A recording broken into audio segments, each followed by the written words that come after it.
My name is Dyanna. I'm 30 years old. I've been married for 8 years.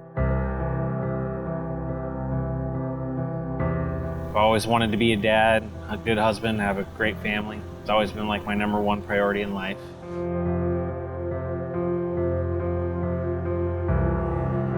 Pregnancy was amazing. There were times where, it was a little rough, but, my wife's, she's a super strong woman, very brave. I actually had a really good birth experience. It wasn't until my 6-week postpartum appointment that I started to notice that things were not so normal. My doctor came in and did her exam, and it just seemed really rushed, and I got that feeling that nobody really cared about me anymore because I wasn't pregnant. I saw a lot of the anxiety come in harder than normal. Started worrying about, germs and SIDS and making sure everything was perfect. She was afraid to leave the baby alone. She was always worried that something bad was going to happen to the baby, even when, she was perfectly fine. I would go check on my daughter at least every hour. And that just kind of evolved into even more anxiety. I wasn't sleeping. Sleep deprivation was encouraging all of these symptoms, I guess. And as time went on, I would cry a lot. I just noticed that I wasn't being myself, and I kind of slipped more into a depression after probably about 3 months into it. I was trying to help. I was trying to do the classic male role where you try to fix it. Because that's what we want to do. We want to fix it and make it right.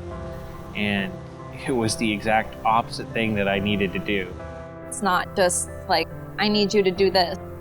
It was more of I needed his emotional support. I couldn't understand what was going wrong, and she couldn't find a way to tell me what was going wrong.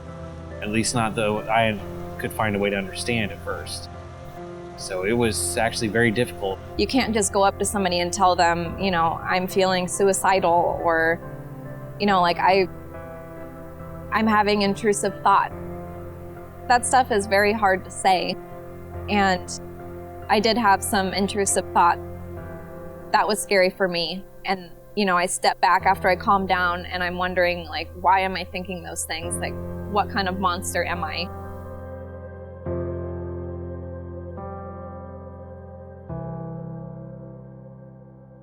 There are many times that I felt like ending my own life, and it was mostly because I felt like my daughter needed a better mom, that she deserved more than what I could give her because of me not feeling like me, of all of the symptoms that I had, and I felt so hopeless that I was never going to be myself again. And I didn't want to continue putting her and my husband through all of this with me, and my thought process was more they'd be better off without me.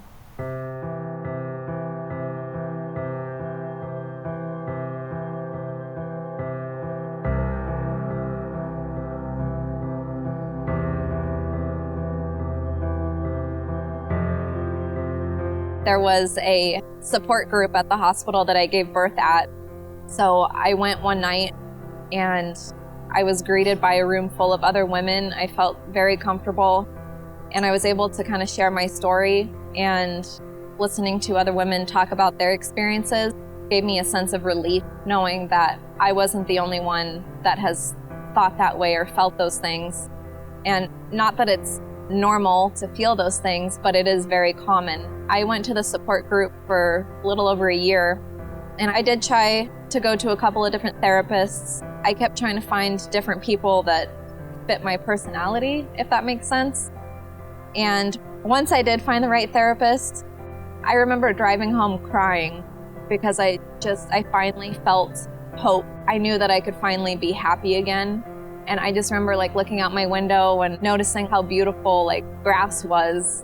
And I went home and cried to my husband because it was just so emotional knowing that I had that hope again. I could feel that, and I hadn't felt that in such a long time. What does she actually need from you? Don't just try to fix it your way. Ask her how she needs you to fix it. Look for what she's looking for to help her bring her comfort. That's what I would tell you to do most.